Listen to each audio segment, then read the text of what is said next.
नमस्कार। अगर आप भी इस भैया की तरह जमीन खरीदना चाहते हैं और पैसा देने भी वाले हैं तो अपने जिंदगी का 10 मिनट इस वीडियो को देखने में जरूर लगाइए, ताकि आपके जिंदगी का कमाया हुआ 20-30 साल का मेहनत कहीं भी कोई गलत व्यक्ति के हाथों में ना चला जाए, कोई दस्तावेज में गलत ना हो जाए, कुछ गलत जमीन ना खरीदा जाए।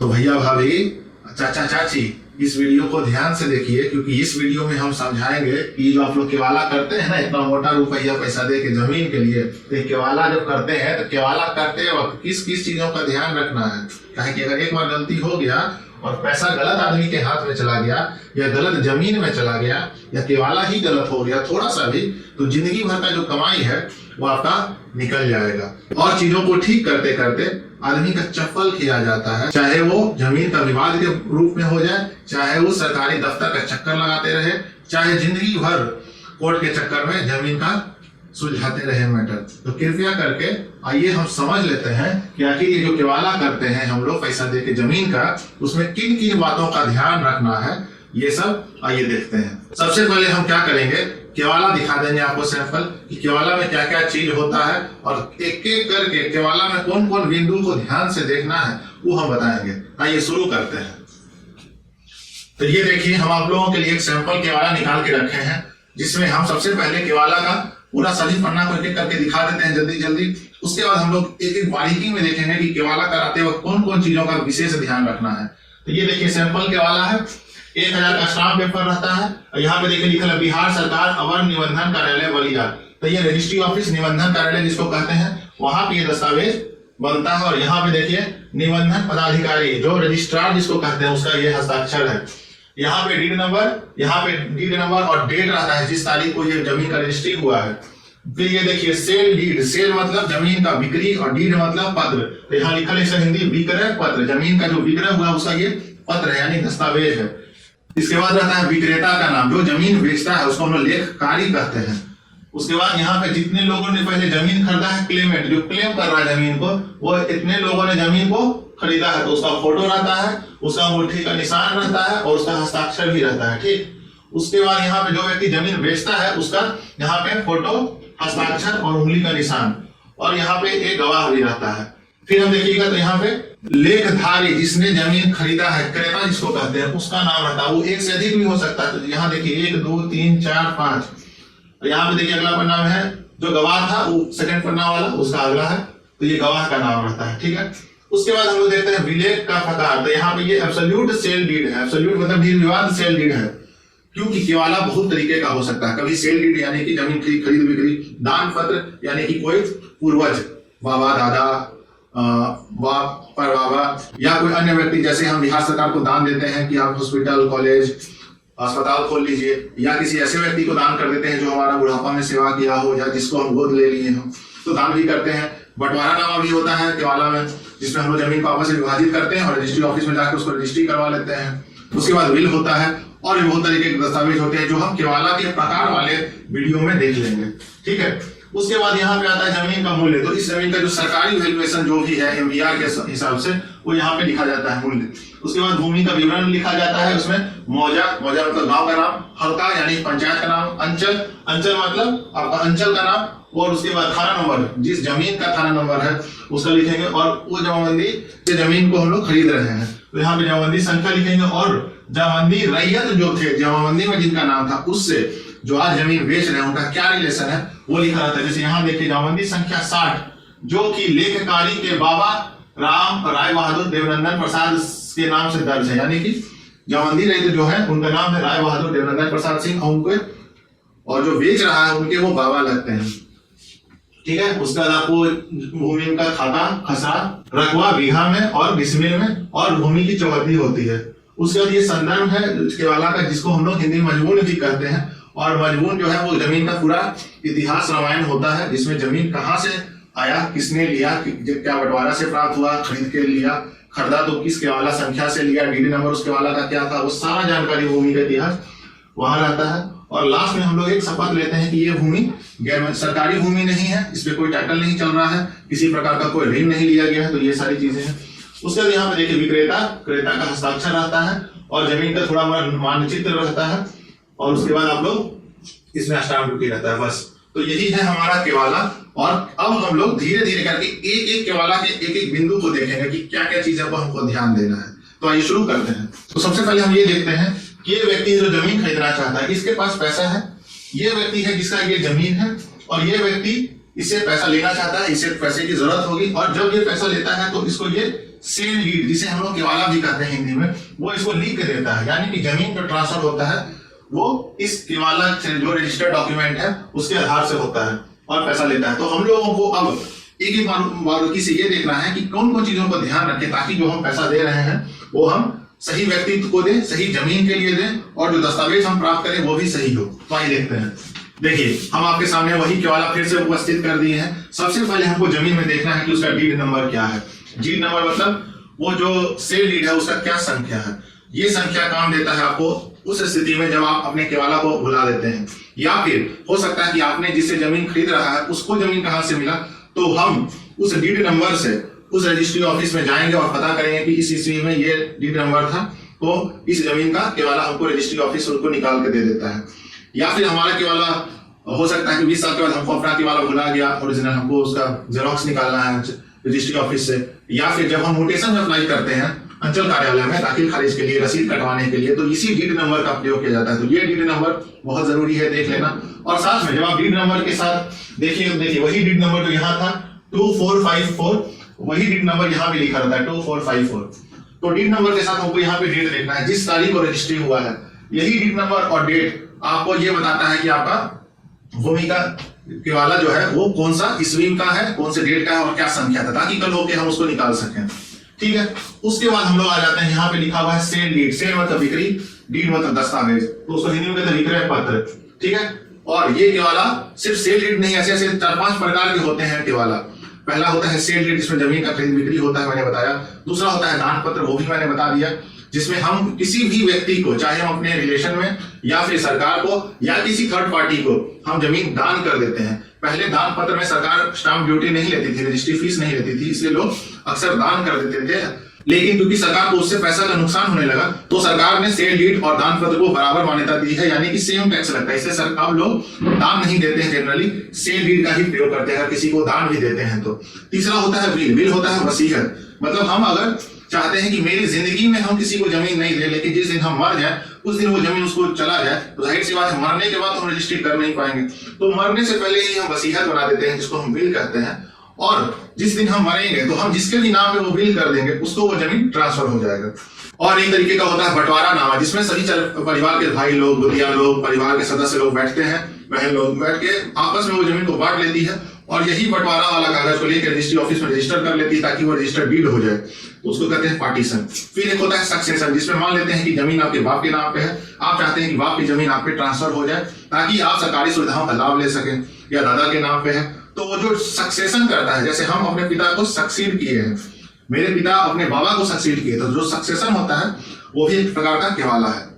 और ये प्रकार के केवाला है, जो हम केवाला का जो प्रकार है उसके वीडियो में हम लोग समझाएंगे। फिर आगे बढ़ते हैं। फिर ये देखिए यहाँ पे लेखकारी, जिसको हम लोग विक्रेता भी कहते हैं, क्योंकि वो जमीन को लिख रहा है, इसलिए लेखकारी विक्रेता का नाम। और यहाँ पे नाम लिखा हुआ है ब्रजेश नंदन सिंह, और उम्र भी लिखा जाता है इसलिए क्योंकि आज के डेट में ऐसे बहुत सारे लोग हैं जो ये दावा, खास करके शहरों में ऐसा देखा जाता है कि कोई भी व्यक्ति है वो खड़ा हो जाकर कह देगा कि ब्रजेश नंदन सिंह या राम कुमार अगर जमीन का मालिक है तो हम ही राम कुमार हैं, और हम रजिस्ट्री कर देंगे। 2 साल बाद आपको पता चलेगा कि आपने तो नाम सही देखा था, उस व्यक्ति जो जमीन के मालिक थे वो राम कुमार ही थे, लेकिन जिसने आपको रजिस्ट्री किया है वो राम कुमार कोई और है। तो आप उसका उम्र से पता लगा सकते हैं, आप उसका फोटो से, आप उसके अंगूठी के निशान से, हस्ताक्षर से, और भी चीजें हैं जो आपको धीरे धीरे बताएंगे, जिससे आप पता लगा सकते हैं कि क्या आपको सही व्यक्ति ने जमीन बेचा है कि नहीं। तो यहाँ पे देखिए लेखकारी का नाम हो गया, उम्र हो गया, उसके पिता का नाम रहता है, उसका कौम यानी कि किस जाति से वो आते हैं, वो क्या करते हैं, उनका पता रहता है, और सबसे महत्वपूर्ण चीज जो अब सरकार ने लागू कर दिया है कि उसका मोबाइल नंबर, उसका आधार नंबर और उसका पैन कार्ड, ये तीनों रहता है, और तीनों से सरकार ओटीपी लेती है। अगर आप यहाँ पे मोबाइल नंबर दे रहे हैं जो कि बात है, तो आपको ओटीपी रजिस्ट्री ऑफिस में देना ही होगा। अगर जैसे यहाँ देखिए स्थायी लेख संख्या, इसको पैन कहते हैं इंग्लिश में, तो पैन कार्ड नंबर यहाँ पे लिखा हुआ है, तो अगर आपका पैन मोबाइल से लिंक होगा तो उसका पैन का भी एक ओटीपी आएगा। और यहाँ तो नहीं है, लेकिन आधार कार्ड भी सरकार धीरे धीरे कंपलसरी कर रही है, तो आधार कार्ड भी कंपलसरी है, जिसपे आधार लिंक रहेगा मोबाइल से, वहां पे आपका ओटीपी जाएगा। ठीक है। तो यहाँ पे एक चीज ध्यान देने वाली बात यह है कि ये जो विक्रेता है, ये ब्रजेश नंदन प्रसाद सिंह जो भी है, हमें ये चेक कर लेना है कि क्या इस व्यक्ति के नाम पे जमीन है। कभी कभी क्या होता है कि वो जमीन मान लेते हैं हमारे पिताजी के नाम पे या हमारे दादाजी के नाम पे है और हम 4 भाई हैं, तो जाहिर सी बात है कि वो जमीन के तो चारों हिस्सेदार बराबर हिस्से का दावा करते हैं। तो हमें ये देख लेना है कि क्या ये जो जमीन व्यक्ति बेच रहा है क्या इसके नाम पे जमीन है। अगर इसके नाम पे जमीन नहीं है तो हमें ये देख लेना कि क्या इसके हिस्से में जमीन पड़ता है, क्योंकि कभी कभी होता है कि हम गांव में नहीं रहते हैं, हम विदेश में या देश में अन्य शहरों में रहते हैं। लोग जो ग्रामीण है वो कह देंगे कि हाँ ये मेरे जमीन है, हालांकि वो है मेरे हिस्से की जमीन, हम बाहर रहते हैं, हमको जानकारी नहीं, वो मेरे हिस्से की जमीन को रजिस्ट्री कर देगा किसी और के नाम पे। हम एक साल बाद आएंगे, पता चलेगा कि वो जमीन किसी और के नाम पे कर दिया है, फिर विवाद चालू हो जाता है। तो वो देख लेना है। तीसरा चीज ये भी देख लेना कि क्या वो व्यक्ति का दखल कब्जा है उस जमीन पे। जैसे हम बाहर हैं, विदेश में हैं, वो भी ठीक है, वो कहता है कि उसके हिस्सा में पड़ता है, हो सकता है कि हमने उसको कहा कि ठीक है तुम ही जो तो बोलो, लेकिन कोई थर्ड पार्टी की जमीन को केवाला कर दे, कह दे कि जमीन मेरा ही है, क्योंकि जमीन पे 24 घंटा तो कोई व्यक्ति खड़ा नहीं रहता है। अगर वो खेती का जमीन है, घर नहीं है, तो कोई आदमी आएगा कहेगा कि मेरे, खास करके शहरों में तो बहुत ज्यादा होता है कि वो कह देगा कि भैया इसमें तो मेरा ही दखल कब्जा है, सालों से आप इसको आराम से खरीदिए। हम नहीं जान पाएंगे, कागज पे वो दिखा देगा कि देखिए इसमें मेरा, हम इसके हिस्सेदार हैं, हम इनके वंशज हैं, और उसका कोई जमीन में कोई दावा ही नहीं था, लेकिन वो ये कह देगा कि हम इसके वंशज हैं, मेरा यही जमीन है और हम मेरा दखल भी है, और कह के वो आपको जमीन रजिस्ट्री कर देगा। इसके लिए आपको क्या करना है, कोई भी जमीन लेते हैं तो कम से कम प्रयास करिए कि वहां पे उसको पिलर गाड़ने का चालू कर दीजिए। पिलर करिए, हो सके पैसा है बाउंड्री करना चालू करिए, सस्ता वाला बाउंड्री करिए शुरुआत में, क्योंकि अगर जब जमीन पे कुछ ना कुछ आप कंस्ट्रक्शन करिएगा, पिलर डालिएगा, तार डालिएगा, बाउंड्री डालिएगा, तो जो जमीन का मालिक है वहां तक वो खबर पहुंचेगा।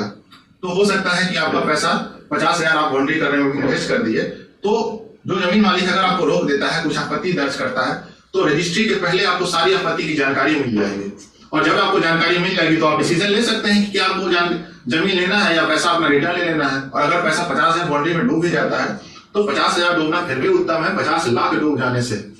इसीलिए ये 3 चीज जरूर जमीन खरीदते वक्त देख लेना है कि जो व्यक्ति बेच रहा है क्या उसका जमीन उसके नाम से है, अगर नहीं है तो क्या उसके हिस्सा में है, अगर नहीं है तो क्या उसका दखल है। ये तीनों सेटिस्फाई कंडीशन हो जाना है। एक चौथा चीज इसमें ये भी देख लेना है कि मान लेते हैं जमीन में हिस्सेदारी, तो वो कह रहा है कि ठीक है मेरा जमीन है, लेकिन जब वो कहता है कि मेरा हिस्सेदारी है तो हमें ये पूछ लेना है कि भैया आपके पास जो हिस्सेदारी का कागज है क्या वो लिखित है या मौखिक है। अगर वो कहता है कि मौखिक है तो जरूर 2-3 और हिस्सेदारों को कहना है कि आप लोग भी इस केवाला में गवाह बन जाइए, हस्ताक्षर कर दीजिए। हो सकता है आनाकानी करें, हो सकता है समय का अभाव में नहीं है, कुछ पैसा देकर भी करवा लीजिएगा तो भविष्य में आप सुरक्षित हो जाइएगा, कल होके वो दावा नहीं करेगा। वरना कहेगा कि मेरा जमीन था और इसने गलत तरीके से जमीन आपको बेच दिया, ये पारिवारिक मैटर था, बंटवारा नहीं हुआ है। तो ये काम जरूर कर लेना है ताकि भविष्य में हिस्सेदारी का विवाद में आप ना फंसे। ठीक है। फिर आता है लेखधारी। लेखधारी मतलब जो जमीन को धारण करेगा लिखने के बाद, तो ये लेखधारी जिसको हम लोग कहते हैं क्रेता। क्रेता मीन्स बायर, जो हम खरीद रहे हैं। तो क्रेता, वहां पे देखिए, आप देखिएगा वही सेम चीज है, नाम, उम्र, पिता या पति का नाम, पता, फिर देखिए आप मोबाइल नंबर, उसका पैन कार्ड और आधार कार्ड, यही रहता है। लेकिन इसमें भी ये ध्यान देना है, कभी कभी क्या होता है कि लोग, जाहिर सी बात है, अगर मेरा पैसा तो सभी चाहते हैं मेरा नाम रहे, लेकिन परिवार में क्या होता है, कुछ भाई लोग बाहर रहते हैं, दिल्ली बॉम्बे में कमा रहे हैं, वो मम्मी को पैसा ट्रांसफर कर दिए या भाई को ट्रांसफर कर दिए कि तुम अपने नाम पे जमीन ले लो क्योंकि हम नहीं आ सकते हैं, पैसा दे दिया है, जब हम लोग आएंगे तो बाद में उस जमीन को बंटवारा कर लेंगे, या हम लोग चारों का रहेगा जमीन लेकिन तुम अपने नाम से ले लो। दिक्कत क्या होता है, उस समय तो रजिस्ट्री हो जाता है, लेकिन 10 साल के बाद जब भाइयों के बीच में मनमुटाव हो जाता है तो जिसके नाम पे जमीन है वो कहता है कि जमीन मेरा है, तुम्हारा इसमें कोई शेयर नहीं है, आपने पैसा दिया है लेकिन कोई कागज नहीं है, तो आप अपने दावा को मजबूती से पेश नहीं कर पाइएगा और वो जमीन उसके नाम पे है तो लीगली उसी का हो जाएगा। इसीलिए समझदारी इसमें है कि जितने लोग उस जमीन पे पैसा दे रहे हैं या अपना दावा कर रहे हैं, वो सभी लोग जब रजिस्ट्री में अपना नाम दर्ज कराएं। जैसे ये देखिए, यहाँ पे इस केवाला में ये जिस व्यक्ति ने कराया है वह समझदार व्यक्ति है। 5 लोगों ने अपने नाम पे कराया, साबो देवी, वीणा देवी, सुलेखा देवी, मुन्नी देवी, मीना देवी, 5 व्यक्ति ने अपने नाम पे केवाला रजिस्ट्री करवा ली ताकि 5 का दावा उस जमीन पे रहे, चाहे जितनी भी जमीन हो, 1 धूर हो, 1 कट्ठा हो, 1 बीघा हो, 5 का बराबर हिस्सा रहेगा क्योंकि उनका नाम आ रहा है। तो ध्यान देना इस सारी चीजों को, ठीक है। उसके बाद अगर हम आते हैं तो देखिए, आपको हम ये दिखा देते हैं कि केवाला में ये देखिए, ये यहाँ जब आप रजिस्ट्री ऑफिस जाइएगा तो आपका फोटो लिया जाता है, इससे ये निकल होकर पहचान किया जा सके कि जिस व्यक्ति ने बेचा है और जिस व्यक्ति ने खरीदा है क्या वो वही व्यक्ति है, जेन्युइन व्यक्ति है जिसकी जमीन थी या नहीं। इसीलिए सरकार ने उनका फोटो खींचने का प्रावधान किया है। आपकी सारी उंगलियां, 5 उंगलियां का यहाँ पे आपको अंगूठा देना है और हस्ताक्षर भी करना है, 5 उंगलियां का। तो जितने भी जमीन खरीद रहे हैं और जितने, जैसे यहाँ पे देखिए 1 2 3 4 5 महिलाएं जो जमीन खरीद रही हैं, 5 का है। और जो जमीन बेच रहे हैं, प्रेजेंटेड बाई विजय नंदा जी जमीन बेच रहे हैं, तो इनका भी फोटो है, उंगलियों का निशान है, हस्ताक्षर है। साथ ही सरकार एक गवाह का भी हस्ताक्षर लेती है, फोटो लेती है। और ध्यान देना है कि गवाह जो होगा वो स्वतंत्र रहे, किसी एक पार्टी से मिला नहीं रहे, क्योंकि अगर विवाद होता है तो कोर्ट या पंचायती या जनता दरबार में भी गवाह का जो वाद होता है उसको वजन दिया जाता है। साथ में कुछ लोग और भी गवाह बनते हैं। यहाँ पे देखिएगा, जो यहाँ पे साइड में लिखा हुआ है, ये सभी लोग गवाह बन जाते हैं। अगर उनको, जैसे भाई है, उनके पास पैन कार्ड नहीं है, आधार कार्ड नहीं है, तो वो इधर अपना हस्ताक्षर या गुतियां है, वो हस्ताक्षर अपना करके गवाही दे देते हैं कि हाँ भाई इन्हीं की जमीन है, इन्हीं के हिस्सा में पड़ती है, हमको कोई आपत्ति नहीं है। तो ऐसा कर लेना चाहिए। चलिए आगे बढ़ते हैं। उसके बाद तीसरे नंबर में है विलेय का प्रकार, यानी कि जो ये विवाला है उसका कौन सा प्रकार है। तो यहाँ पे लिखा हुआ है निर्विवाद, यानी कि नो डिस्प्यूट, निर्विवाद, कोई विवाद नहीं। विक्रय पत्र, सेल डीड, जिसको इंग्लिश में कहते हैं एब्सोल्यूट सेल डीड। तो हमने बता दिया सेल डीड कितने प्रकार के हैं, वही लिखा हुआ है। फिर आ जाता है कुल बिक्री का मूल्य। ये भी ध्यान रखने की जरूरत है, क्योंकि अक्सर लोग क्या करते हैं कि जमीन का रेट तो डिस्कस कर लेते हैं, लेकिन वो जमीन का एमईआर या सरकारी मूल्य जो है उस पर डिस्कशन नहीं होता है या उस पर कोई वार्तालाप नहीं किया जाता है।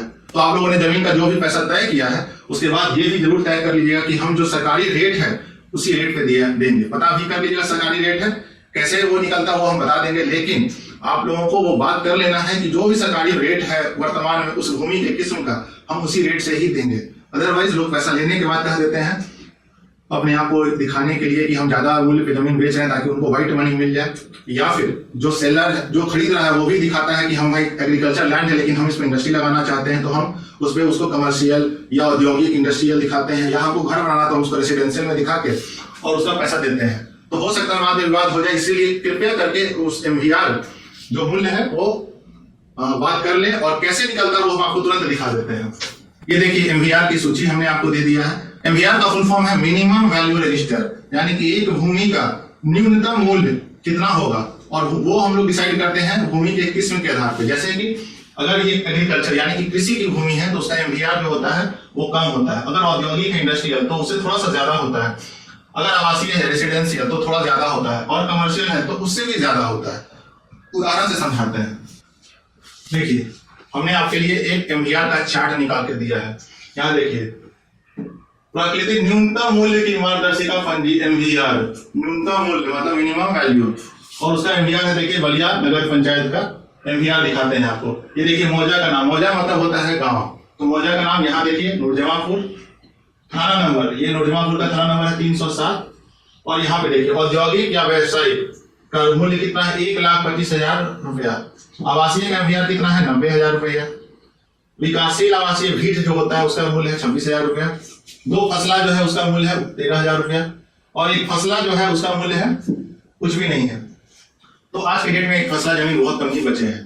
तो जनरली क्या होता है, अगर हमको उस जमीन को कृषि के लिए उपयोग करना है तो हम उसका रेट देंगे 13,000, लेकिन अगर हमको उस पर कोई उद्योग लगाना है, कुछ कमर्शियल काम करना है, तो उसके लिए हमको इसका वैल्यू देना होगा 1,25,000 रुपया। सोचिए कितना फर्क है, लगभग 10 गुना का फर्क। और जो समझदार व्यक्ति है, हमको घर बनाना है तो हम 90,000 बना देंगे, इसीलिए कि अगर हम नहीं बनाएंगे और कोई घर बना लिए, कोई फैक्ट्री लगा ली, तो कल होकर सरकार हमको रोक सकती है, तो फिर से हमको उसको कन्वर्ट करना पड़ेगा उस जमीन को। इसीलिए अच्छा है कि हमको जमीन जिस प्रयोजन के लिए यूज कर रहे हैं या जो खरीदे हैं उसी के कैटेगरी में हम उस जमीन को खरीदें और उसका एमवीआर हम वहीं चुका दें जो मूल्य में हमको दिखा था। तो आइए फिर से केवाला में चलते हैं। तो हम देख सकते हैं कि यहाँ पे बिक्री का मूल्य है 90,000 रुपया, वो हम लोग एमवीआर से कैलकुलेट करते हैं। 5वां है हमारा विकृत संपत्ति का विवरण। विकृत मतलब जो बेचा जा रहा है, संपत्ति जो हमारा यहाँ जमीन है और उसका विवरण हमें देना है। तो यहाँ पे रकबा देखिए 6 बीघा 0 कट्ठा 0 धूल। याद रखना है 1 बीघा में 20 कट्ठा जमीन होता है, 1 कट्ठा में 20 धूल जमीन होता है, और 1 धूल में 20 धूल की जमीन होता है।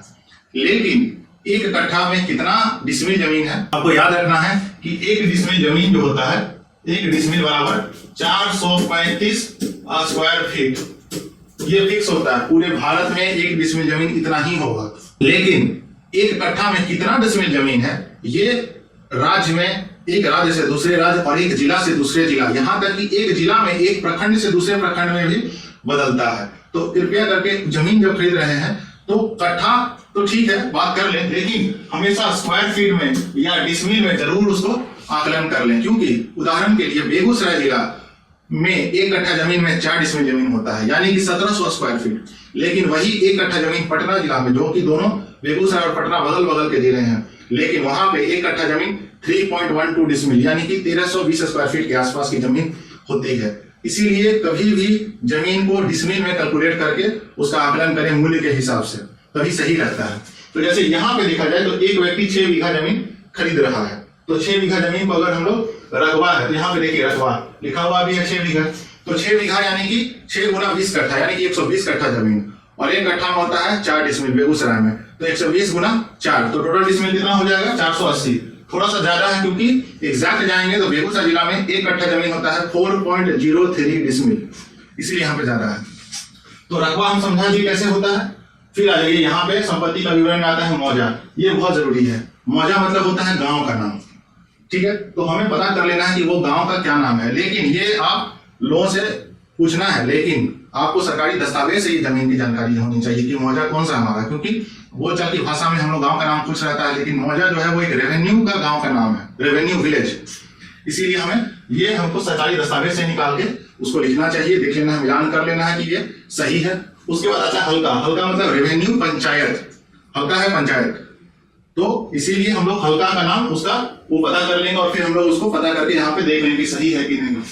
उसके बाद अंचल का नाम, ये भी जरूरी है। अंचल कभी कभी जमीन जो होता है अगर बॉर्डरिंग एरिया पे है, जिला का बॉर्डरिंग या 2 प्रखंड के बीच का बॉर्डर है, तो ऐसा होता है कि प्रखंड का नाम कुछ और है और अंचल का नाम कुछ और है। जैसे कि लखीसराय जिला में प्रखंड है पिपरिया, और अंचल जो होता है वो खुटा के आसपास की जमीन जो है वो बढ़िया अंचल में होती है। तो लोग अगर गलती से भी अंचल गलत लिख देंगे तो फिर उनका सरकारी दस्तावेजों में वो कागज गलत हो जाएगा और उनका काम आगे चल के रुक जाएगा। तो ध्यान देना, अंचल पता कर लेना। और कैसे पता करेंगे, सरकारी दस्तावेजों को लेंगे, जमाबंदी, खतियान, नक्शा, अभी दिखा देंगे कैसे किया जाता है, ठीक है। उसके बाद आपको तौली नंबर इतना जरूरी नहीं है आज के डेट में, ये जमींदारी के समय का बात है, इसलिए इस पे ध्यान ज्यादा नहीं देना है। खतियान में लिखा रहता है तौली नंबर, चाहिएगा तो जानकारी ले लीजिएगा, इतना जरूरी नहीं है। लेकिन उससे ज्यादा जरूरी है थाना नंबर, ये सबसे जरूरी है। यहाँ तक कि सब गलत हो जाएगा अगर ये सारी जानकारियों में से कोई दिक्कत नहीं, लेकिन ये थाना नंबर सबसे जरूरी है। होता क्या है, एक ही मौजा का नाम रहेगा लेकिन उसके 3-4 थाना नंबर हो सकते हैं। तो जमीन किस थाना में पड़ती है उसके लिए आपको जमीन की जानकारी सरकारी दस्तावेजों से और लोगों से पूछ के ही मिलेगा। इसीलिए ये सारी डिटेल्स को बढ़िया से देख लेना है, और सब गलत हो जाए कोई दिक्कत नहीं है। थाना नंबर गलत नहीं होना चाहिए और ये गलत नहीं होना चाहिए। तो थाना नंबर तो हमने सिखा दिया। फिर आगे देखते हैं जमाबंदी नंबर। जमाबंदी क्या होता है, रेवेन्यू डिपार्टमेंट के पास जो रिकॉर्ड है आपके जमीन के जानकारी जो रेवेन्यू डिपार्टमेंट के पास है, ना कि रजिस्ट्री डिपार्टमेंट। रजिस्ट्री डिपार्टमेंट आपके केवाला को देखता है, उसको ये मतलब नहीं है कि वो जमीन सही है गलत है किसका है नहीं है, लेकिन रेवेन्यू डिपार्टमेंट के पास आपके जमीन की जानकारियां रहती हैं, जो सही जमीन है उसकी जानकारी रहती है। तो अगर उस व्यक्ति की जमाबंदी चल रही है तो इसका मतलब है कि वो हो सकता है कि वो जमीन सही है, हालांकि पता करा लेना, लेकिन उसकी जमाबंदी हमें पहले लिखना ही होता है यहाँ पे। तो जमाबंदी संख्या 10 है, हम दिखा देते हैं आपको जमाबंदी। और यहाँ देखिए जो कि लेखकारी के बाबा राय बहादुर नंदन प्रसाद सिंह के नाम से दर्ज है, यानी कि ये कहना चाहता है कि इस जमाबंदी जो जमाबंदी संख्या 60 है उसमें जो नाम है व्यक्ति का, वो जो बेच रहा है उनके बाबा, और बाबा का नाम है राय बहादुर देवेंद्र प्रसाद सिंह, उनके बाबा के नाम से जमाबंदी चल रही है। तो हम आपको आइए जमाबंदी का एक सैंपल दिखा देते हैं जिससे आपको समझ में आए कि जमाबंदी क्या होता है। देखिए आप लोगों के लिए एक जमाबंदी हम खोल दिए हैं, जो देखिए बिहार सरकार और उसमें भी राजस्व एवं भूमि सुधार विभाग, इसके पास आपकी जमीन का सारा रिकॉर्ड्स रहता है। अब देखिए जमाबंदी में जमाबंदी संख्या 60 ये रहा, और भाग वर्तमान अभी जो नया जमाबंदी बन रहा है उसमें रहता है, लेकिन जनरली ये पुराने जमाबंदियों में नहीं था। ये ऑनलाइन जितनी जमाबंदी बनती है उसमें भाग वर्तमान रहता है, पुरानी जमाबंदियों में सिर्फ यही रहता था, लेकिन ऑनलाइन जब हुआ है तो ये सारी चीजें जुड़ना चालू हो गई है, भाग और वर्तमान। तो जमाबंदी संख्या नहीं लिखी, हम भाग और वर्तमान भी लिख सकते हैं। जिला का नाम देखिए बेगूसराय, अंचल का नाम बलिया, हल्का का नाम देखिए परमानंदपुर, थाना नंबर 599 वही है जो हमने केवाला में देखा था, मौजा का नाम हेतमपुर, ये सारी चीजों को देख लेना है। और यहाँ पे देखिए नाम जो है 60 नंबर जमाबंदी का रामानंद सिंह लिखा हुआ है। मैंने खुद भी सर्च किया इस व्यक्ति का केवाला कि जमाबंदी ऑनलाइन नहीं चल रही, लेकिन इसने जमाबंदी संख्या 60 के नाम से किसी अन्य राय बहादुर प्रसाद सिंह का नाम दिया था, जो ऑनलाइन नहीं चल रहा है। ऑनलाइन किसका नाम चल रहा है, रामानंद सिंह रामचंद्र सिंह का नाम से चल रहा है। तो थोड़ा सा इनको दिक्कत होगा भविष्य में, जब ये म्यूटेशन करने जाएंगे तो जामबंदी खोजने में, और जामबंदी नहीं रहेगा तो म्यूटेशन दाखिल खारिज नहीं होगा। तो ध्यान देना है कि जामबंदी जो हम दिखा रहे हैं उसमें जामबंदी ऑनलाइन एग्जिस्ट करता है कि नहीं। जामबंदी के बारे में और विस्तृत जानकारी के लिए हम एक वीडियो बना दिए हैं, आप उसको देख लीजिएगा। यहाँ पे देखिए जामबंदी में, उसके बाद देखेंगे हम लोग खाता संख्या, जो अभी हम दिखाने वाले हैं आपको। खसरा संख्या यहाँ पे है, रकबा यानी कि क्षेत्रफल एरिया, और देखिए चौहद्दी भी रहता है कुछ कुछ जामबंदी में, पुराने जामबंदियों में नहीं था, नया वाले में होता है। और देखिए लगान की राशि भी रहती है यहाँ पे। तो ये सारी चीजों को हमको देख लेना है, और भी जानकारी जामबंदी की बहुत सारी चीजें हैं वो हम वीडियो में दिखा दिए हैं। लेकिन ये देखना है कि ये जो खाता खसरा रकबा दिखा रहा है, अगर इसकी जामबंदी पे दर्ज है तभी हमको रजिस्ट्री पे आगे बढ़ना चाहिए, अन्यथा जिससे जमीन ले रहा है उसको कहना चाहिए कि आप अपने जामबंदी को खाता खसरा चढ़ा लीजिए, तब हम देंगे। ये मिलान करना जरूरी है, ताकि अगर वो व्यक्ति जाता है अंचल कार्यालय में और खाता खसरा चढ़ाने जाता है, अगर उसका दस्तावेज सही है, सरकारी भूमि नहीं है, कोई दखल का कब्जा का विवाद नहीं है, उसके हिस्सा में है, तो अंचल कार्यालय में अंचल अधिकारी उसका खाता खसरा रकबा चढ़ा देते हैं। जनरली सही ही चढ़ाते हैं, लेकिन कभी कभी गलत भी हो सकता है। लेकिन अगर चढ़ा है तो मान के चलना कि मोटा मोटी सही ही होगा, और इसको देख के हम लोग को रजिस्ट्री करना होता है। क्या हम लोग इसको नहीं देखते हैं, रजिस्ट्री करवा लेते हैं, फिर अंचल कार्यालय दौड़ते हैं खाता खसरा चढ़ाने के लिए, म्यूटेशन कराने के लिए, और फिर दिक्कत होता है। तो ये काम जमीन खरीदने से पहले करा लेना है। आगे बढ़ते हैं। तो जामबंदी होने के बाद अब हम लोग यहाँ पे देखिए लगान वही है जो जामबंदी में लिखा हुआ था। उसके बाद देखिए यहाँ पे खाता खसरा रकबा इसको डिसमिल में है, ये एक कट्ठा और बीघा में है, और चौहद्दी, ये सबसे जरूरी है। थाना नंबर सही होने के अलावा अगर कोई चीज सबसे जरूरी है तो यही 5-6 चीजें हैं। अगर ये गलत हो गया तो फिर आपको जिंदगी भर चप्पल खियाते रहना पड़ेगा, भूमि विवाद रहेगा, लड़ते रहना पड़ेगा अपने पड़ोसी से या जिससे जमीन लिए हैं, और जिंदगी भर आप कष्ट देगा। इसीलिए ये सबसे जरूरी है कि इसको ध्यान से भरना है। तो सबसे पहले हम खसरा को देखते हैं कि हम जिस जमीन को ले रहे हैं उसका खसरा, इसको इंग्लिश में कहते हैं प्लॉट नंबर, तो वो जमीन का खसरा क्या है ये सबसे पहले पता करना है। तो हमको कैसे पता किया जाएगा? सबसे आसान तरीका है, अमीन को बुला लीजिए, प्राइवेट या सरकारी रहे बहुत अच्छा है, एक गवर्नमेंट का आपको कागज मिल जाता है। नहीं रहे प्राइवेट को बुलाइए, 4-5 हजार रुपया लेता है, और वो आपको खसरा बता देगा कि आप जिस जमीन को खरीदना चाहते हैं उसका खसरा क्या है। ये बहुत जरूरी है कर लेना। अगर खसरा गलत थोड़ा सा भी हो गया तो जिंदगी भर वो जमीन आपका गलत रह जाएगा। और खुद से भी पता कर सकते हैं हम लोग कि कैसे खसरा को उस जमीन का निकाल सकते हैं। थोड़ा मोड़ा हल्का सा आइडिया होना चाहिए, तो हम आपको थोड़ा सा बता देते हैं। देखिए ये एक मैप है, उस जमीन का नहीं लेकिन किसी अन्य जमीन का। ये देखिए इस मैप में आपको जिला का नाम रहेगा लिखा हुआ, जैसे यहाँ पटना है, मौजा का नाम लिखा रहेगा, थाना नंबर भी लिखा रहेगा, देखिए लिखा हुआ है, राजस्व थाना का नाम यानी कि अंचल का नाम है, पुराना जमाना का केवाला है। और नीचे देखिएगा तो यहाँ पे क्या लिखा हुआ है, सन 1925 में नक्शा बना था, वही नक्शा आज भी चल रहा है। तो हम लोग उस नक्शा के आधार पे हम पहले क्या करेंगे, खसरा जाने के लिए उस नक्शा का इंतजाम कर लेंगे। ऑनलाइन भी निकलता है नक्शा के बारे में, इसके लिए हमने एक वीडियो बनाया है, वो आप देख लीजिएगा। तो जब हमको ये नक्शा मिल जाएगा तो एक आम आदमी भी बिना अमीन की मदद से अपनी जमीन का खाता खसरा कैसे पता करेगा वो जान लीजिए। हम लोग ये नक्शा को इंतजाम कर लीजिए कहीं से भी, ऑनलाइन से, जिला अभिलेखागार से या किसी अमीन से लेकर। तो मान लेते हैं कि हमको यहाँ पे 32 प्लॉट नंबर या खसरा नंबर को हमको जमीन खरीदना है। हम आम आदमी हैं, हर जगह अमीन को नहीं बुला सकते क्योंकि अमीन पैसा लेता है। तो हम क्या करेंगे, नक्शा को इंतजाम करने के बाद हमको अगर ये प्लॉट खरीदना है तो जाहिर सी बात है हम यहीं के आसपास कहीं पे खड़े रहेंगे, ठीक है। तो हम क्या देखेंगे कि ये जैसे एक नक्शा है, तो यहाँ पे इसका है पूरब, ये है पूरब, ठीक है, ये है उत्तर, ये है पश्चिम, और ये है दक्षिण, ठीक। तो हम यहाँ खड़े हैं, तो यहाँ पे हमको दिख रहा है कि एक रोड है, ऐसे करके दिख रहा है आपको, एक रोड दिख रहा है। तो हमारे जहाँ पे हम खड़े हैं, आप यहीं कहीं खड़े होंगे, तो उस जगह पे जहां हम खड़े हैं उससे पश्चिम दिशा में कोई रोड है क्या, थोड़ी सी दूरी पे अगर है तो इसका मतलब है कि हम 32 खसरा के आसपास ही खड़े हैं नक्शा से। और हम ये देखेंगे कि इस जमीन से पूर्व में क्या कोई ये तालाब है, तो हम देखेंगे कि क्या इस जमीन के पूर्व में कुछ दूरी पे क्या कोई तालाब है। अगर हाँ तो हम मान के चलें कि यहाँ पे हम खड़े हैं और ये मेरा प्लॉट नंबर 32, 33, 31 में से कोई एक हो सकता है।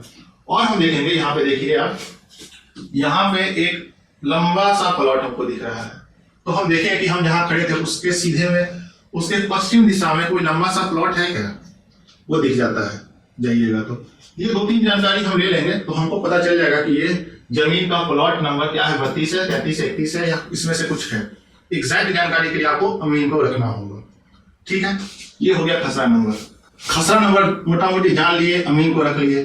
नक्शा से एक और चीज हमको ध्यान देना है कि आप यहाँ पे देख रहे हैं ये घास जैसा कुछ दिख रहा है, ये घास जैसा दिख रहा है। अगर ये घास जैसा दिख रहा है तो संभवतः हो सकता है कि ये जमीन जैसे 32 में तो घास नहीं दिखा जो हमको खरीदना है, लेकिन उसके बगल वाले में ये 1030 खसरा, 1040, 1039, ये तीनों खसरा में घास दिख रहा है। हो सकता है जहां पे घास दिखता है कि वो जमीन गैर मजरूआ सरकारी जमीन हो। तो उसके लिए कि क्या ये प्लॉट नंबर जो है ये सरकारी तो नहीं है, ये भी जानकारी देना, क्योंकि सरकारी भूमि को आप खरीद बिक्री कर नहीं सकते हैं। तो जब हम प्लॉट नंबर जान गए तो हमको ये जानना है कि क्या ये भूमि सरकारी है। यहाँ पे देख के कुछ आइडिया लगता है, लेकिन ये ऑथेंटिक, ये सही जानकारी नहीं देगा। सही जानकारी के लिए हमको इस प्लॉट नंबर से संबंधित खाता नंबर की खतियान निकालना होगा। तो हम ये देखते हैं कैसे। जैसे हमने अमीन रख लिया, हमें नक्शा देख लिया और हमको खसरा नंबर ये निकल गया 493, ठीक है। अब हमको इस संबंधित खसरा का खाता नंबर जानना है। और ये क्यों जानना है, इसलिए क्योंकि ये जब केवाला में लिखा जाता है, इसलिए भी जानना है। और इसका ये भी कारण है कि जब हम खाता नंबर जान जाएंगे तो खतियान से हम ये भी जानेंगे कि क्या ये भूमि सरकारी है या ये जमीन रईती है। रईती मीन्स प्राइवेट जमीन। प्राइवेट जमीन की खरीद बिक्री होती है, सरकारी जमीन की खरीद बिक्री का अलाउ ही नहीं है। कर भी लीजिएगा तो आपकी जमीन कभी होगी भी नहीं। तो आइए हम देखते हैं, और ये कैसे देखेंगे, खतियान से। तो आइए खतियान देखते हैं हम लोग। देखिए आप लोगों के लिए हमने एक खतियान खोल के दिखा दिया है।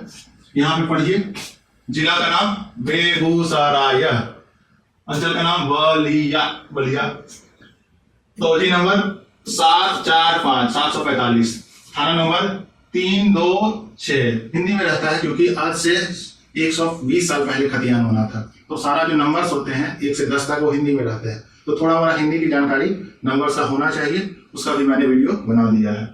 अब देखिए हमारे पास खसरा जो अमीन के माध्यम से पता चला, उदाहरण दे रही है, उस भूमि का खतियान नहीं है, किसी अन्य भूमि का खतियान है। तो हमें पता चला कि ये जो भूमि का खसरा है वो है 124। तो उस भूमि का खाता क्या है, उस भूमि का खाता इस खसरा के हिसाब से है 83। तो जब हम खाता निकालिए तो जब हम खतियान में चेक करेंगे, जैसे ये देखिए खतियान में यहाँ क्या लिखा हुआ है, इस खाता का, ये खसरा का भूमि का किस्म क्या है, गैर मजरूआ आम, यानी कि ये भूमि गैर मजरूआ आम है। तो संबंधित 124 खसरा का खाता 83। तो अगर आप 83 खाता 124 खसरा का जमीन खरीद लीजिए, रकबा देखिए यहाँ पे लिखा हुआ रहता है 27। और ये भूमि का किस्म क्या है, यहाँ देखिए नदी, ये भूमि नदी के किस्म की है, यानी कि आज से 120 साल पहले ये खाता खसरा की भूमि जो थी वो नदी के फॉर्म में थी। तो ये भूमि इसीलिए गैर मजरूआ आम है। तो अगर हम 83 खाता 124 खसरा का भूमि खरीद लेंगे, 27 बीघा भी खरीद लेंगे, तो वो पैसा मेरा बर्बाद हो जाएगा, क्योंकि ये भूमि जो है ये गैर मजरूआ आम भूमि है, नदी की भूमि है, इसीलिए गलती से भी इसे नहीं खरीदेंगे। तो हम लोग केवाला में जब खाता खसरा देख लेंगे तो हम ये पता कर ले कि भूमि सरकारी है या नहीं, और सरकारी है तो उसको बिल्कुल भी हाथ नहीं लगाएंगे, चाहे हम उसकी जमाबंदी ही क्यों नहीं चल रही हो, चाहे उसका पहले ही केवाला उसके पास क्यों ना हो। हम अगर उसे ले लेंगे तो वो जमीन हमारा कभी नहीं होगा, सरकार आज नहीं तो कल वो जमीन आपसे छीन लेगी। तो कृपया करके वहां पे बचना है, ठीक है। आगे बढ़ते हैं। तो हम खाता जान गए, खसरा जान गए, ये भी जाने कि भूमि सरकारी नहीं है। रकबा भी आपको अमीन नाप करके दे देगा, रकबा माने की क्षेत्रफल एरिया। तो ये अमीन नाप के दे देगा 6 बीघा है। 6 बीघा को हम कट्ठा में, डिसमिल में, स्क्वायर फीट में कर सकते हैं। उसके बाद सबसे इंपॉर्टेंट ये भी आता है चौहद्दी। चौहद्दी क्या होता है, तो 4 दिशा में भूमि के चारों ओर कौन कौन लोग हैं, व्यक्तियों का नाम रहता है, ना कि प्लॉट नंबर। प्लॉट नंबर पता नहीं चलता, क्योंकि मान लेते बड़ा प्लॉट है तो 20 बीघा का प्लॉट है, आपने लिया 1 कट्ठा जमीन या 1 बीघा ही लिया, फिर भी उसी प्लॉट में बहुत सारे और भी तो लोग होंगे, तो हम प्लॉट नंबर नहीं लिखते, हम लोगों का नाम या कुछ ऐसा विशेष आइडेंटिटी लिख देते हैं चौहद्दी में। उदाहरण के तौर पे ये जमीन है, यहाँ पे देखिए ये जमीन हम खरीदना चाहते हैं, ठीक है, ये जमीन हम खरीदना चाहते हैं। ये सेलर, ये विक्रेता है, ये क्रेता है, ये जमीन का ये नापी करा रहा है, अमीन आया हुआ है, इसका नापी देखिए यहाँ से यहाँ कर लिए। यहाँ पे चौहद्दी देखिए, चौहद्दी में मान लेते हैं कि ये पूरब दिशा है, ये उत्तर दिशा है, ये दक्षिण दिशा है और ये पश्चिम दिशा है। तो इस भूमि का चौहद्दी क्या होगा, इस भूमि के उत्तर में क्या है, तो कच्ची सड़क है ना। तो इस भूमि का जब हम चौहद्दी लिखेंगे तो उत्तर में लिखेंगे कच्ची सड़क। पूरब में क्या है, तो मान लेते हैं कि ये किसी अन्य व्यक्ति का जमीन है, उसका नाम है राम कुमार, श्याम कुमार, तो जो भी नाम रहेगा तो पूरब में लिख देंगे राम कुमार। पश्चिम में कोई और व्यक्ति है, उसका नाम लिख देंगे श्याम कुमार। और दक्षिण में हो सकता है कि ये जो बेच रहे हैं जमीन, इन्हीं की अपनी जमीन हो, कोई जमीन अपने लिए रख लीजिए, शेष जमीन को बेच दिए, तो इनका दक्षिण में जमीन अपना ही है, तो लिखेंगे निज। निज मतलब स्वयं, लिखकारी जो लिख रहे हैं, तो स्वयं लिखने वाली की ही जमीन है, तो यहाँ पे हम उसको दक्षिण में लिखेंगे निज लेखकारी। इससे हम चौहद्दी का पता लिखते हैं केवाला में। और ये जान लीजिए कि अगर आपका खसरा गलत हो जाएगा तो भी कोई दिक्कत नहीं है, लेकिन अगर चौहद्दी गलत हो जाएगा, हालांकि दिक्कत तो है ही, लेकिन उतना दिक्कत नहीं है जितना चौहद्दी गलत होने पे दिक्कत है। क्योंकि कोर्ट का कहना है कि अगर चौहद्दी और खसरा में विवाद हो जाए, यानी कि या तो केवाला में खसरा गलत है या चौहद्दी गलत है, दोनों में विवाद हो रहा है, तो हम भूमि का पहचान उसके चौहद्दी से करते हैं, ना कि उसके खसरा से। खसरा कहीं भी दे दीजिए, लेकिन चौहद्दी अगर आपने जहां का दिया है तो भूमि का पहचान हम चौहद्दी से करेंगे। तो खसरा से भी ज्यादा जरूरी है कि हम चौहद्दी जो लिख रहे हैं जमीन का वो 100% सही हो। लोगों से पता करके एकदम सही से लिखना है, इसको गलती नहीं होना चाहिए। ठीक है, तो जैसे यहाँ पे देखिए चौहद्दी उत्तर में लिखा हुआ है निज लेखकारी, दक्षिण में भी निज लेखकारी, यानी कि उत्तर और दक्षिण में जो जमीन बेच है उन्हीं की जमीन है, और पूर्व से पश्चिम में भी कोई कोई नाम है। ठीक है, उसके बाद संदर्भ, इसको कहते हैं हम लोग हिंदी में मजमून भी कहते हैं। तो इसमें हम जमीन का सारा रामायण इतिहास लिखते हैं, जिसमें जमीन खतियान से आज तक किसके पास गया, किससे खरीदा गया, किसके डीड नंबर और डेट से आया, वो सारी जानकारियां यहाँ पे रहती है। या सिर्फ स्वयं खतियानी रैयत के वंशज बेच रहे हैं, उस व्यक्ति को जमीन का हिस्सा कैसे प्राप्त होगा, ये सारी जानकारियां यहाँ मजमून में लिखी रहती है। तो एक अच्छा मजमून भूमि का इतिहास बताता है। ठीक है, तो ये भी जरूरी है लिख लेना, ताकि भविष्य में अगर आप या आपके बच्चे को कुछ विवाद हो जाए तो इसी मजमून से सारी जानकारी उस जमीन का प्राप्त करें। ठीक है, उसके बाद जब वो सारा चीज हो जाता है, उसके बाद ये लिखा जाता है कि प्रमाणित किया जाता है कि इस विलेख में निहित संपत्ति भूमि सभी प्रकार के ऋण भार मतलब कर्ज, यानी कि इस जमीन पे कोई भी कर्ज नहीं है, चाहे वो किसी व्यक्ति को शुद्ध भरना दिए हुए हैं या बैंक को जमीन देके लोन लिए हुए हैं, तो वैसा कोई भी चीज हम खुद डिक्लेयर कर रहे हैं। जिसने बेचा और जिसने खरीदा, खास करके जिसने बेचा वो साइन कर रहा है, डिक्लेयर, ये घोषणा कर रहा है कि इस पे कोई प्रकार का ऋण नहीं है। एवं स्वत दोष, यानी कि भूमि का स्वत का कोई विवाद कोर्ट में या कहीं अन्य जगह पे नहीं चल रहा है। क्योंकि अगर आपका ऑलरेडी स्वत नहीं है, यानी कि मालिकाना हक नहीं है, कोई विवादित है, तो आप किसी और को जमीन कैसे बेच सकते हैं। तो आप ये घोषणा कर रहे हैं कि इस जमीन पे ना ही कोई ऋण लिए हैं, ना ही कोई स्वत का दोष है इस जमीन पे, और ये जमीन सरकारी भूमि नहीं है। जैसे कि खास महल, गैर मजरूआ, सीलिंग, ये सारी सरकारी भूमि की सूची है। इसकी जानकारी हम एक वीडियो बना दिए, वहां आप देख सकते हैं। तो ये गोदान, लाल कार्ड क्या होता है, किसी गरीब को जो पर्चा देती है सरकार बसने के लिए, लाल कार्ड, केसरी हिंद, केंद्र सरकार, धार्मिक न्यास बोर्ड, यानी कि मठ, मंदिर, मस्जिद, वक्फ बोर्ड, ये सारी भूमि नहीं है। जो बेच रहा है वो ये घोषणा कर रहा है, एवं किसी प्रकार की सरकारी भूमि नहीं है। जो भूमि अर्जन, यानी कि जैसे हो सकता है कि हाईवे के बगल की जमीन है, लोग लालच में ले लेते हैं, या रेलवे की जमीन है ले लेते हैं, तो ये सारी चीजें भूमि अर्जन में वो जमीन ऑलरेडी सरकार ने एक्वायर नहीं कर लिया, भूमि अर्जन नहीं कर लिया। होता है लोग एनएच में लालच में आ जाते हैं और एनएच की जमीन है पता नहीं करते हैं और वो खरीद लेते हैं, पता चलता है 10 साल के बाद वो तो भूमि ऑलरेडी सरकार ने एक्वायर कर लिया था, अब तो पैसा बर्बाद हो जाएगा। तो ध्यान देना है कि ये सारी चीजों से एवं निबंधन से रोक मुक्त, कभी कभी रजिस्ट्री ऑफिस में भी इसका रजिस्ट्री पे रोक लगा रहता है, तो रजिस्ट्री ऑफिस से भी पता करा लेना है कि कहीं इस पे कोई रोक तो नहीं है। और जब हम संतुष्ट हो जाएंगे तभी हमको यहाँ पे भूमि का रजिस्ट्री करवाना चाहिए। भविष्य में यदि किसी प्रकार की कोई त्रुटि पाई जाएगी तो उसके लिए जिम्मेदार इस विलेख के लेखकारी जिम्मेदार एवं जवाबदेह होंगे। अगर ये कोई भी त्रुटि पाया जाता है, सरकारी भूमि ऋण पाया जाता है, स्वत दोष यानी कि टाइटल पाया जाता है, तो इसकी सारी जवाबदेही जो जमीन लिख रहा है उसका है, और वो जेल जा सकते हैं अगर जो क्रेता है वो उनके खिलाफ केस कर देते हैं। तो कृपया करके इन सारी जानकारियों को ध्यान में रखना है, उसके बाद ही जमीन का खरीद बिक्री करना है, पैसा देना है या पैसा लेना है। ठीक है, बाकी उसके बाद आपका सिग्नेचर है, यहाँ पे जमीन का मोटा मोटी नक्शा है जो रजिस्ट्री केवाला में रहता है, तो फिर आपका इतना ही है। तो ये था सारी जानकारी केवाला को लेके। ध्यान देना है ये सारी चीजों को, बिल्कुल जमीन को खरीदने से पहले, पैसा देने से पहले पैसा दे दीजिएगा, जमीन का रजिस्ट्री गलत करवा लीजिएगा, फिर जिंदगी भर वो जमीन आपको विवाद के तरह जिंदगी भर कष्ट देगा। कोर्ट, सरकारी दफ्तर, थाना, पुलिस और हिस्सेदारों में विवाद, ये सारी चीजें आपको जिंदगी में बहुत कष्ट देती है। लोग यहाँ पे बैठे हुए हैं आपकी मेहनत की कमाई को लूटने के लिए, तो कृपया करके ध्यान देना है और इन सारी चीजों को ध्यान देके करेंगे तो बिल्कुल आपका कोई दिक्कत नहीं आएगा। आपको जमीन संबंधित कोई भी जानकारी चाहिए या कोई जानकारी और चाहते हैं तो कृपया हमें संपर्क करिए। हमारा नाम, पता, डिटेल सब कुछ लिखा हुआ है नीचे, आप उस पर संपर्क कर सकते हैं। और कोई भी जानकारी होगा तो हमें जरूर सूचित करिएगा और अपने दोस्तों को, अपने रिश्तेदारों को ये वीडियो जरूर दिखाइए ताकि उन्हें भी जानकारी हो और वो भविष्य में कोई भी गलत चीजों के होने से बच सकें। धन्यवाद।